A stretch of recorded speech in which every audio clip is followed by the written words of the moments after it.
Assalamualaikum warahmatullahi wabarakatuh. Hai anak-anak kelas 9 SMP Bahrul Ulum yang saya cintai. Kali ini kita akan menginjak pada materi terakhir pada bab sistem reproduksi. Kali ini kita akan membahas sistem reproduksi pada hewan. Jadi spesifik ya. Kalau yang pertemuan pertama kita membahas tentang sistem reproduksi pada manusia. Kemudian yang kedua sistem reproduksi pada tumbuhan. Kemudian yang ketiga sekarang ini kita akan membahas sistem reproduksi pada hewan. Hal ini akan Bu Lala jelaskan pada slide PowerPoint. Kalian jangan lupa mencatat ya. Lengkapi catatan kalian dari sistem reproduksi manusia. Oke anak-anak, selamat menyaksikan. Semoga bermanfaat. Sebelum kita bahas mengenai reproduksi pada hewan, terlebih dahulu akan saya sampaikan peta konsep berikut ini. Reproduksi hewan bisa terjadi dengan dua cara, generatif dan vegetatif. Generatif, pembuahan bisa terjadi secara internal dan eksternal. Nanti akan menghasilkan keturunan secara ovipar, vivipar, dan ovovivipar. Nanti kita bahas lebih lanjut.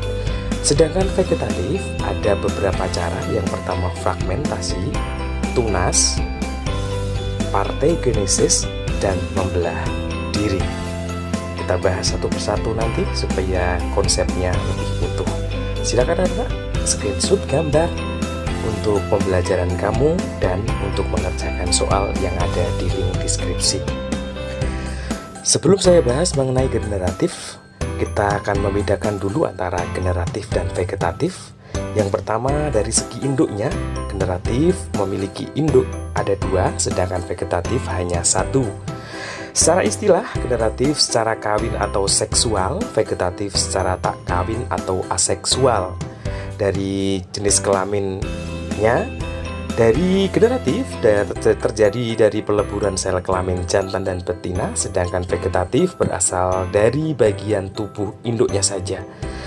Sedangkan pada hasil keturunannya, pada generatif sifatnya perpaduan dari kedua induknya, sedangkan sifat vegetatif sifatnya sama dengan induknya. Baiklah, sekarang kita bahas reproduksi generatif hewan berdasarkan pembuahan dapat terjadi dengan dua cara. Yang pertama cara internal. Pembuahan secara internal di mana sperma dan sel telur bertemu di dalam tubuh induknya. Jadi bisa terjadi pada kura-kura, pada sapi, dan masih banyak lagi. Ayam juga bisa. Yang kedua yaitu secara eksternal, di mana sel telur dan sperma bertemu di luar tubuh induknya, dan nantinya hasil dari pembuahan tadi akan berkembang menjadi individu baru di luar tubuh induknya. Itu anak-anak dari pembuahan internal dan eksternal. Sekarang kita bahas mengenai reproduksi generatif hewan. Bisa menghasilkan anakan dengan cara ovipar, bertelur, vivipar, beranak, ovovivipar, bertelur dan beranak. Ovipar jelas bertelur, ayam, burung, dan sebagainya. Vivipar juga jelas, sapi, kambing, dan sebagainya. Akan saya bahas lebih detail mengenai ovovivipar. Ovovivipar di mana hewan bertelur dan beranak. Artinya apa? Telur dihasilkan tapi tidak dikeluarkan, melainkan berkembang di dalam tubuh induknya. Contoh hewan yang berkembang biak secara ovovivipar bisa dilihat pada gambar berikut. Ada platypus, pare, hiu, kuda laut, ada bunglon, juga ada kadal. Semua itu berkembang biak secara ovovivipar. Baik, kita akan membahas reproduksi selanjutnya, yaitu reproduksi vegetatif tak kawin pada hewan. Ada fragmentasi, ada tunas atau budding, ada partegenesis, dan membelah diri. Nanti kita akan membahas satu demi satu supaya kalian lebih paham. Tahun kemarin UN keluar di salah satu nomornya. Oke, kita bahas. Fragmentasi. Apa itu fragmentasi? Yaitu reproduksi aseksual atau cloning, di mana organisme memecah diri menjadi fragmen-fragmen kecil. Masing-masing fragmen ini berkembang menjadi dewasa, tumbuh menjadi individu dewasa yang merupakan klon dari organisme asli. Itu fragmentasi, anak-anak. Contohnya adalah cacing pipih atau planaria. Ini bukan jumlah cacing ya. Ini benar-benar cacing pipih atau cacing planaria yang bisa melakukan perkembangbiakan secara fragmentasi. Untuk lebih jelasnya, anak-anak bisa melihat gambar pada layar. Di situ ada cacing planaria yang sengaja dipotong-potong, ternyata bisa menjadi bagian banyak. Ada yang sengaja juga melakukan fragmentasi dengan sengaja dengan memotong salah satu bagian tubuhnya sehingga bisa menjadi individu baru pada potongannya. Begitu anak-anak, itu adalah fragmentasi. Lupa satu contoh lagi yang bisa melakukan fragmentasi adalah bintang laut. Ya, Patrick Star bisa melakukan fragmentasi.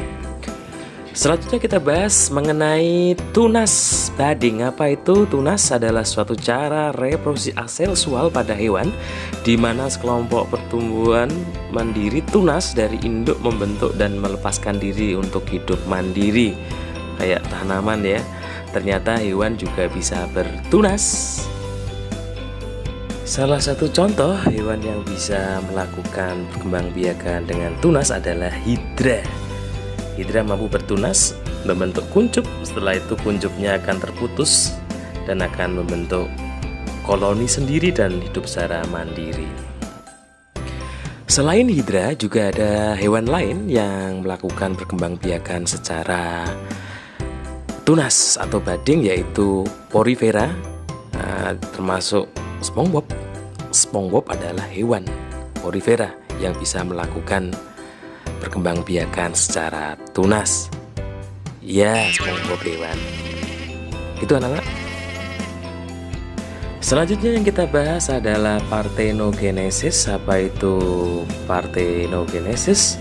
Adalah bentuk reproduksi aseksual di mana betina memproduksi sel telur yang berkembang biak tanpa melalui proses fertilisasi. Ini biasanya terjadi pada kutu daun, lebah, kutu air, dan beberapa hewan invertebrata yang tidak bertulang belakang. Oke, kita akan membahas yang terakhir, yaitu membelah diri pada hewan. Apa itu membelah diri? Membelah diri biasanya terjadi pada hewan tingkat rendah bersel satu atau protozoa, misalkan amuba, paramecium. Pembelahan ini bersifat biner. Jika terjadi pembelahan akan membelah menjadi dua. Pembelahan ini disebut juga pembelahan multiple.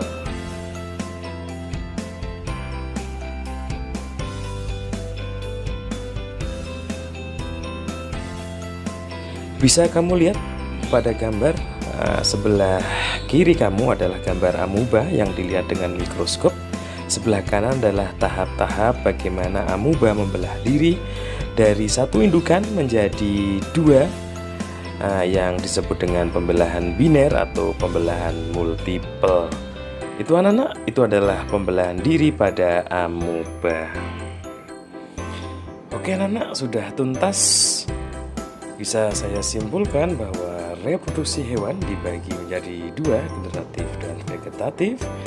Pada generatif bisa terjadi secara internal dan eksternal pada pembuahannya. Kemudian dalam penghasil anak bisa ovipar atau bertelur, vivipar beranak, ovovivipar bertelur dan beranak. Sedangkan cara vegetatif bisa terjadi dengan cara fragmentasi, tunas, parthenogenesis, dan pembelahan diri. Baik anak-anak, itu tadi adalah materi tentang sistem reproduksi pada hewan. Bagaimana? Kira-kira udah bisa atau masih ada yang belum ngerti nih? Kalau misalnya kalian belum ngerti, kalian bisa langsung komen di YouTube ini, kalian beri pertanyaan, atau bisa langsung japri di WA Bulala, nanti akan Bulala balas pada jam pelajaran. Seperti itu ya. Terima kasih. Assalamualaikum warahmatullahi wabarakatuh.